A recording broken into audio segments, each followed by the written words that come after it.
욥기 14장 13절에서 22절 말씀을 한 절씩 교독하겠습니다. 주는 나를 스올에 감추시며 주의 진노를 돌이키실 때까지 나를 숨기시고 나를 위하여 규례를 정하시고 나를 기억하옵소서.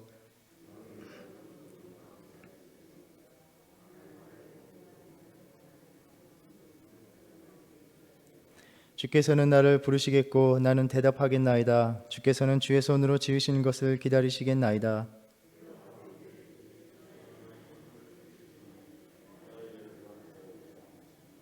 주는 내 허물을 주머니에 봉하시고 내 죄악을 싸매시나이다.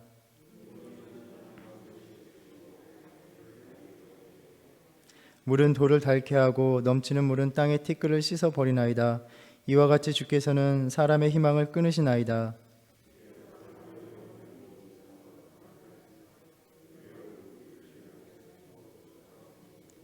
그의 아들들이 존귀하게 되어도 그가 알지 못하며 그들이 비천하게 되어도 그가 깨닫지 못하나이다. 다만 그의 살이 아프고 그의 영혼이 애곡할 뿐이니이다. 아멘. 어제 우리가 묵상한 것과 같이 인간이 한번 죽으면 영원한 잠에서 깨어나지 못하고 땅에서 다시 살지 않는다라고 말하면서 욥은 소망이 없는 자신의 운명에 대해서 한탄했습니다. 그리고 그는 이 땅에서 이렇게 좌절된 그의 소망이 죽음 이후에 실현될 수 있는 그 가능성에 대해서 한번 상상해 보기 시작합니다. 욥은 하나님께서 까닭없이 자신에게 진노하시는 것, 즉 자신에게 그러한 고통을 허락하시는 것을 도저히 이해할 수가 없었습니다. 그래서 욥은 하나님께서 그 진노를 가라앉히실 때까지, 그 진노가 지나갈 때까지, 그래서 자기가 다시 하나님 앞에서 소송이 가능할 때까지 스올에 음부에 거하게 해달라고 간청을 합니다. 사실 전통적인 지혜 사고에서는 사람이 한번 죽으면 죽은 후에 다시 살아난다는 개념이 없었습니다. 그 당시의 사고였습니다. 지금 욥은 음부에 들어가면 마지막이라는 이 전통적인 지혜 사상에 저항하면서 그 너머의 가능성을 자기 나름대로 한번 상상해보고 그 상상의 나래를 펼쳐보는 것입니다. 그리고 여기에서 우리가 엿보는 것은 점차로 발전되고 있는 부활에 대한 신앙인 것입니다. 하나님께서는 하나님 앞에 서서 자신의 의로움을 주장하기를 욥은 아직까지도 포기하지 않은 것입니다. 욥은 이렇게 상상합니다. 하나님께서 진노가 가라앉히시면, 진노가 지나가면 자신을 다시 불러주실 것이다. 하나님은 이전과 달리 법정에서 욥이 자신의 입장을 말할 기회를 주실 것입니다. 그러면 욥은 자신을 변론하고 자신의 순전함이 입증되기를 기다릴 것입니다. 이러한 일이 가능하다면, 이러한 희망을 품을 수 있다면 욥은 스올에서 머물며 그 고난의 날 동안을 참으며 기꺼이 기다릴 수가 있다는 것입니다. 아마 이 구절을 세번역 성경으로 읽어보시면 더 쉽게 이해하실 수 있으실 것입니다. 세번역으로 15절을 읽어보면 그때 주님께서 나를 불러주시면 내가 대답하겠습니다. 주님께서도 손수 지으신 나를 보시고 기뻐하실 것입니다 라고 말합니다. 만일 그때 하나님의 진노가 가라앉고 하나님이 나를 불러주실 때에는 지금처럼 그 하나님이 내가 경험하고 있는 듯한 무정한 폭군이 아니라 바로 자신이 지으신 피조물에게 은혜를 베푸시는, 사랑을 보여주시는 하나님의 모습으로 나타나실 것이라는 기대입니다. 또 16절은 그러므로 지금은 주님께서 내 모든 걸음걸음을 세고 계시지만 그때에는 내 죄를 살피지 않으실 것입니다 라고 번역하고 있습니다. 하나님께서는 그때에 여전히 욥의 걸음걸음을 세고 계시지만 그것은 욥이 죄를 짓는지 안 짓는지 감시하시는 것이 아니라 오히려 피조물을 돌보기 위한 그 사랑을 보여주시는 것입니다. 17절 말씀과 같이 오히려 욥의 허물을 봉하시고 죄악을 싸매어 주실 것이다 라고 욥은 그렇게 기대하는 것입니다. 욥은 더 이상 애매하게 고난을 당하지도 않을 것이고 자기에게 죄가 있더라 할지라도 하나님께서 그렇게 감싸주시고 용서해 주실 것이라는 것입니다. 이것은 언급했던 것과 같이 스올에서 기다린 후에 부활해서 자신의 무고함이 입증되는 그 낙관적인 미래를 욥이 한번 상상해 보고 있는 것입니다.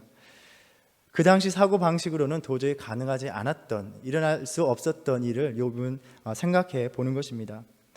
욥은 지금 자신이 그 고통, 그 고난에 처해서 당시 가지고 있었던 죽음에 대한 사고방식을 뛰어넘어서서 하나님께서 일하실 수도 있지 않겠느냐, 자신을 구원해 주실 수도 있지 않겠느냐라고 생각해 보는 것입니다. 물론 이것은 욥이 자신의 고통의 상황 속에서 절박하게나마 질러보는 식의 간청과 상상이긴 합니다. 하지만 이 욥의 상상을 통해서 우리가 가질 수 있는 믿음이 무엇인가라는 것을 다시 한번 생각해 봅니다. 어떤 면에서 잠깐의 상상이지만 욥은 우리가 가지고 있는 그 기대를 넘어서서 하나님께 우리가 간구를 드릴 수도 있다라는 것을 보여주고 있지 않나 생각해 봅니다. 이사야서 55장에 보면 하나님의 놀라우신 길에 대해서 우리에게 말씀해 주십니다. 8절에 보면 이는 내 생각이 너희의 생각과 다르며 내 길은 너희의 길과 다름이니라. 여호와의 말씀이니라. 이는 하늘이 땅보다 높음같이 내 길은 너희의 길보다 높으며 내 생각은 너희 생각보다 높음이니라. 라고 우리가 상상할 수 없는 하나님의 계획에 대해서 말씀해 주셨습니다. 하나님의 계획과 또 하나님이 하실 수 있는 일들은 사람의 상상력을 훨씬 뛰어넘는다는 것을 주님께서 우리에게 말씀해 주셨습니다. 또 예레미야 33장에 보면 예루살렘과 유다의 회복에 대해서 하나님의 구원의 그 계획에 대해서 말씀하시면서 이를 행하시는 여호와 그것을 만들며 성취하시는 여호와 그의 이름을 여호와라 하는 이가 이와 같이 이르시도다. 너는 내게 부르짖으라. 내가 내게 응답하겠고 내가 알지 못하는 크고 은밀한 일을 내게 보이리라 라고 말씀해 주셨습니다. 욥은 고난의 상황 속에서 자신이 하나님께 다시 받아들여지는 낙관적인 상황에 대한 희망이 그저 계속되는 고난의 탄식 속에서 잠시나마 반짝 비춰진 것에 불과하지만 우리는 현재 상황을 넘어서서 일하시는 하나님을 기대할 수도 있다라는 것을 우리에게 상기시켜 주는 듯합니다. 그의 극심한 고난의 상황이 오히려 이러한 것들을 상상하는 것, 그것을 가능하게 만들어 버렸다는 것입니다. 오늘 우리 자신의 기도는 얼마나 하나님 앞에 나아가 우리가 상상하지도 못한 불가능한 일들을 구하고 있나를 돌아보게 합니다. 그러한 것들은 생각지 않고 염두에 두지 않고 그저 우리 일상에서 일어나는 일들, 가능한 일들이나마 하나님께서 순조롭게 행하여 주시기를 구하는 기도로 가득한 것은 아닌가 하는 것입니다. 우리의 기대와 생각을 뛰어넘어서서 주님이 일하시도록 구하는 기도를 우리가 하나님께 언제든지 드릴 수 있다는 것을 생각하면서 우리의 기도들이 다시 우리의 일상에서 바랄 수 없는 것들을 바라는 그러한 믿음으로 채워지기를 바랍니다. 그럼에도 욥의 고통과 절망은 너무나도 극심하기 때문에 잠시 은혜로운 하나님에 대한 믿음을 비춘 것이 그리 오래가지는 못합니다. 18절부터 곧 다시 모든 소망을 단념하기 시작합니다. 그의 깊은 상심은 하나님의 은혜에 대한 기대, 그 간구의 불씨를 키워나갈 힘이 없었던 것입니다. 이러한 것들을 볼 때에 고통 속에 있는 자, 고통을 겪고 있는 사람의 가장 큰 고통은 아마도 희망을 가지는 것 자체가 너무나 힘든 일이 아닐까 생각합니다. 산과 바위가 흩어지고 옮겨지는 것, 또 돌과 땅의 티끌이 물에 의해 닳고 씻기는 것이 주님께서 사람의 소망을 끊으시는 것에 대한 비유로 이야기하고 있습니다. 20절에 주께서 사람을 영원히 이기셔서 떠나게 하시고 그의 얼굴빛을 변하게 하시고 쫓아내시오니 라고 말합니다. 우리 피조 세계에서 가장 단단하다고 여겨지는 것들, 산과 바위, 그 돌들조차도 닳아서 없어지듯이 하나님께서는 우리가 저항할 수 없는 힘으로 인간의 모든 소망을 다 없애신다, 사라지게 하신다, 파괴해 버리신다라는 것입니다. 21절에 그의 아들들이 존귀하게 되어도 그가 알지 못하며 그들이 비천하게 되어도 그가 깨닫지 못하나이다 라고 말합니다. 그러니까 죽어서 스올에 내려간 자들, 음부의 죽은 자들이 산자들의 세계에서 일어나는 모든 것으로부터 다 단절될 것이다 라는 것입니다. 자신의 가족과 친구와 소유와 명예로부터 다 단절시켜서 하나님께서 음부로 보내시는 것입니다.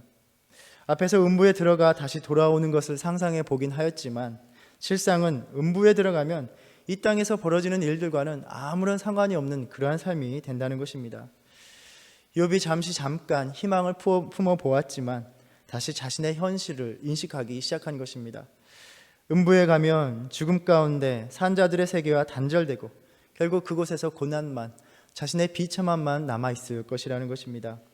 22절에 다만 그의 살이 아프고 그의 영혼이 애곡할 뿐이니이다 라고 탄식합니다. 고난의 현실, 또 고난이 드리운 그 절망의 삶을 벗어난다는 것은 정말로 어려운 일이라는 것을 이 욥의 탄식이 보여주고 있습니다. 욥은 고통 속에서 자신이 해볼 수 있는 그 모든 것을 해보며 몸부림쳤습니다. 격렬하게 하나님 앞에 나아가 항의도 해보고 절망 속에 한탄도 해보고 조금이라도 희망이 있을까 그렇게 상상의 나래를 펼쳐보기도 하고, 그런데 그 고난의 현실이 좀채로 아무것도 바뀌지 않더라는 것입니다. 그래서 욥은 다시 자신의 주어진 인생에서 가장 확실한 것, 죽음을 내다보면서 절망하면서 그의 탄식을 마치고 있습니다.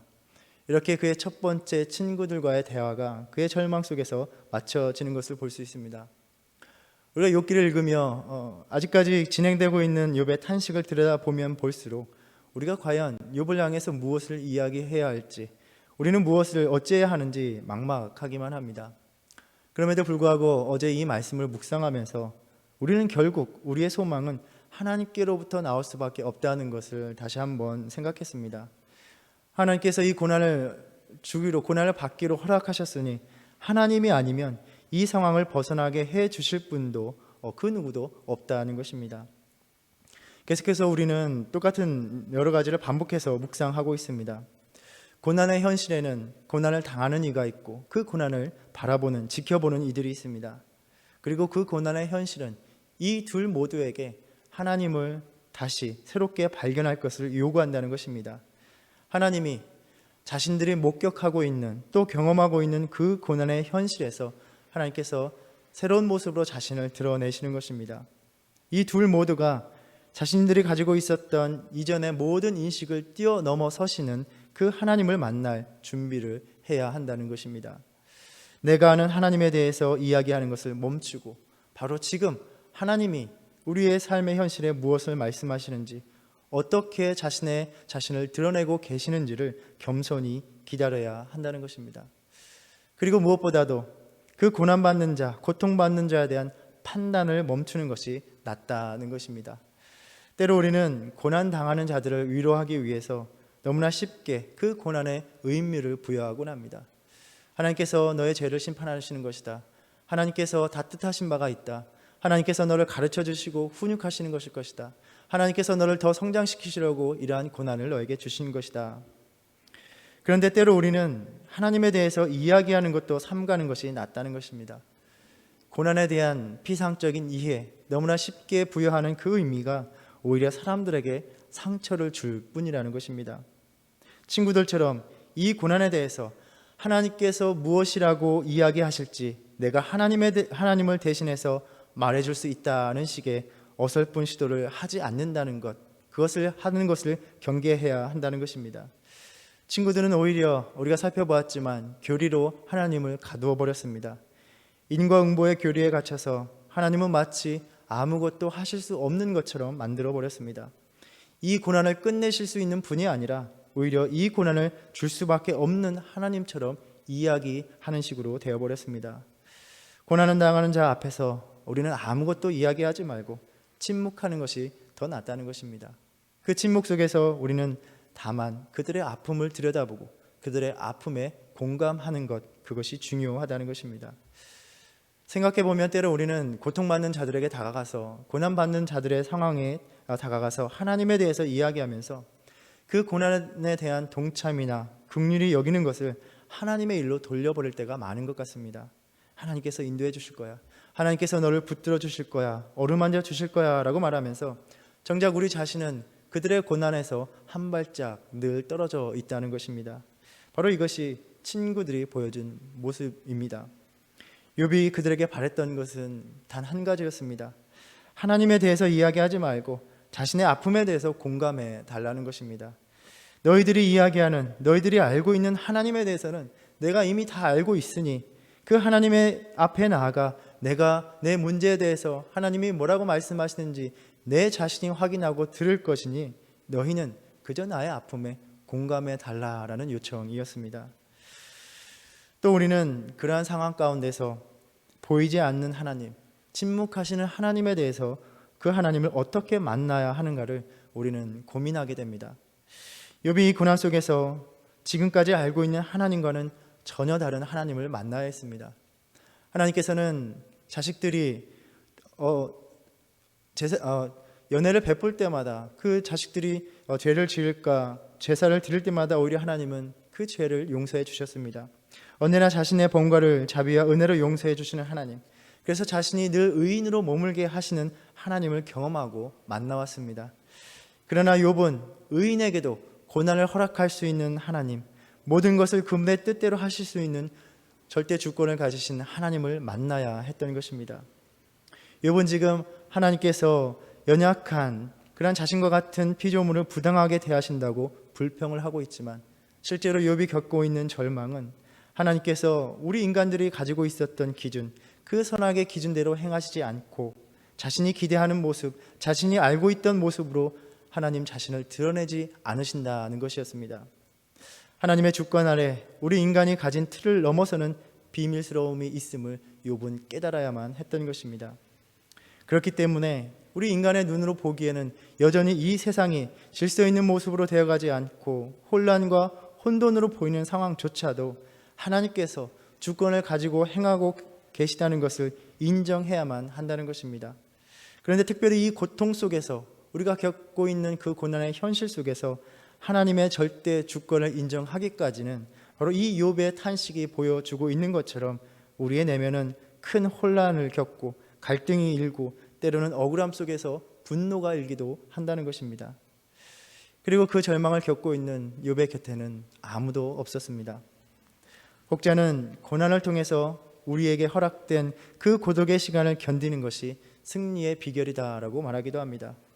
숨겨진 하나님을, 침묵하시는 하나님을 만나러 가는 자가 겪어야 하는 고통을 지금 욥이 보여주고 있다, 이렇게 말합니다. 그럼에도 욥의 전체 이야기를 우리가 살펴보면 욥은 이 가운데서도 자신의 순전함에 대한 진정성을 의심하지 않았고 하나님 앞에 나아가 해결받으리라는 것, 그것을 포기하지 않았습니다. 물론 욥이 의로움을 주장하고 있고 자신의 순전함을 주장하는 것이 어떤 면에서 자기 자신의 의로움에 기대는 부분으로 비춰지기도 합니다. 만일 그렇다면 이는 분명 하나님 앞에서 올바르지 못한 처사입니다. 하나님 앞에 어느 인간도 자신의 의로움을 내세울 수는 없는 일입니다. 그런데 욥도 그것을 알고 있었다는 것입니다. 그 어느 누구도 하나님 앞에 완전할 수 없다는 것, 그것을 욥은 알고 있었습니다. 그래서 욥의 자신의 순전함에 대한 주장이 자신을 의롭게 여겨주시는 그 은혜에 대한 믿음이었다면 오히려 그가 옳았다는 것입니다. 우리의 신앙 가운데서 잃지 말아야 할 것이 바로 의로움에 대한 확신입니다. 엊그제도 직분자 교육을 하면서 교회의 거룩성에 대해서 나누었습니다. 교회가 가지는 특징, 교회가 갖고 있는 속성이 바로 거룩하다는 것입니다. 이것은 교회를 이루는 성도들 각자가 거룩하기 때문이 아니라 하나님께서 다른 그 무엇과 구별하여 주셔서 거룩하게 여겨주시기 때문입니다. 그래서 교회는 하나님께서 거룩하게 해주신, 거룩하게 만들어주신 그 거룩을 믿고 자신에게 부여하신 그 거룩함을 유지할 사명과 의무와 책임을 가지고 살아가야 한다는 것입니다. 마찬가지로 우리는 우리 자신이 의롭다는 확신을 잃지 말아야 하는 것입니다. 인간적으로 우리의 존재가, 우리의 행실이 의롭다는 것이 아니라 오늘 또 우리는 하나님께서 우리 자신을 의롭다고 여겨주신다는 그 믿음입니다. 이는 곧 하나님 앞에서 의롭게 서야 한다는 책임과 사명을 우리에게 부여하기도 합니다. 우리의 의로움을 포기하면, 의롭게 여겨주시는 그 은혜를 포기하면 우리는 하나님 앞에 설 수가 없다는 것입니다. 오늘 또 허물 많은 우리를 의롭다 여겨주심을 의심치 말고 끝까지 포기하지 말고 하나님 앞에 나아가 우리는 간구해야 하는 것입니다. 욥은 자신의 의로움을 포기하지 않았기 때문에 친구들의 비판과 조롱을 견디어야 했습니다. 우리 역시 우리 자신이 의롭다라고 이야기한다면 세상 사람 모두가 비웃을 것입니다. 내가 우리와 뭐가 다른 것이 있다고 내가 의롭다 이야기하느냐? 너는 결코 의로운 존재가 아니야. 너도 우리와 별다를 바 없이 하나님으로부터 심판을 면할 수 없는 존재일 뿐이야. 하나님으로부터 모든 기대를 버려. 그러나 오늘 또 우리는 예수 그리스도의 십자가로 의롭게 하심을 믿고 우리 자신을 의롭다 여기며 살아가야 하는 것입니다. 즉 의롭게 되기를 포기하지 않는 것입니다. 이런 면에서 우리 자신을 의롭게 여기는 것은 믿음의 문제입니다. 그 의가 우리 자신의 의가 아니라 바로 예수 그리스도가 십자가로서 덧입혀 주신 그 의이기 때문입니다. 오직 의인은 믿음으로 살리라 라고 말씀하셨습니다. 그래서 우리는 우리 자체가 의롭기 때문이 아니라 의롭게 여겨주시는 그 은혜를 바라고 오늘 또 의인으로 살아가는 것입니다. 비록 하나님께서 그 고난의 상황을 허락하셨을지라도 모든 것이 하나님의 주권 아래 있다면 하나님은 반드시 다시 나를 의롭게 여겨주실 것이다. 그 은혜로 받아주실 것이다. 이 믿음을 포기하지 않을 때 우리는 하나님을 만나게 되는 것입니다. 오늘도 하나님께서 우리를 의롭다 여겨주시고 또 그를 통해서 우리를 건져주시는 것이 요원하게만 느껴지고 고난받는 유혹과 같이 우리의 내면은 걷잡을 수 없는 풍랑이 일고 요동치기도 합니다. 하나님으로부터 거부된 것 같은 우리 자신이 돌아갈 곳은 죽음밖에 없어 보이기도 합니다. 그러나 그 고독의 순간에도 모든 문제의 해결을 쥐고 계신 하나님을 만나고 말겠다는 믿음, 의로움에 대한 믿음이 우리를 하나님께로 인도하는 유일한 길이라는 것입니다. 침묵하시는 하나님 앞에 오직 남은 우리의 길은 여전히 그분을 찾고 그분을 향해 부르짖는 것입니다. 고통과 고난의 현실에서 그 믿음을 포기하지 않고 하나님만을 붙잡으며 그 여정에서 하나님을 만나고 또 하나의 믿음의 간증이 채워지는 삶을 살아가시기를 축복합니다. 기도하겠습니다. 하나님, 때로는 삶의 괴로운 현실 속에서 우리를 고통으로 밀어내는 그 손길이 주님이 아닐까 하는 생각도 듭니다. 나의 삶이 주님 손에 위협당하고 주님께 외면당하는 듯하여 더 괴롭고 절망스러울 때도 있습니다. 그러나 주님의 주권이 안 미치는 곳이 없음을 고백합니다. 주님은 나의 모든 사정을 아시며 나의 홀로 머무는 곳에서도 함께 하시는 분임을 믿습니다. 우리가 주의 영을 떠나 어디로 거할 수 있겠습니까? 수월의 자리를 펼지라도 거기 계시고 새벽 날개를 치며 바다 끝에 거서 거할지라도 주의 손이 그곳에서 우리를 붙드시는 줄 믿습니다. 헤아릴 수 없는 주님의 권능 아래 맡겨진 삶, 오늘도 주님께 우리의 삶을 의탁할 뿐입니다. 오늘 하루의 삶도 주님 앞에 의로워짐에 대한 믿음을 잃지 않고 끝까지 주님 찾는 믿음으로 살아가게 하여 주시옵소서. 예수님의 이름으로 기도드립니다. 아멘. 하늘에 계신 우리 아버지여, 이름이 거룩히 여김을 받으시오며 나라의 임하옵시며 뜻이 하늘에서 이룬 것 같이 땅에서도 이루어지이다. 오늘날 우리에게 일용할 양식을 주옵시고 우리가 우리에게 죄 지은 자를 사하여 준 것 같이 우리의 죄를 사하여 주옵시고 우리를 시험에 들게 하지 마옵시고 다만 악에서 구하옵소서. 나라와 권세와 영광이 아버지께 영원히 있사옵나이다. 아멘.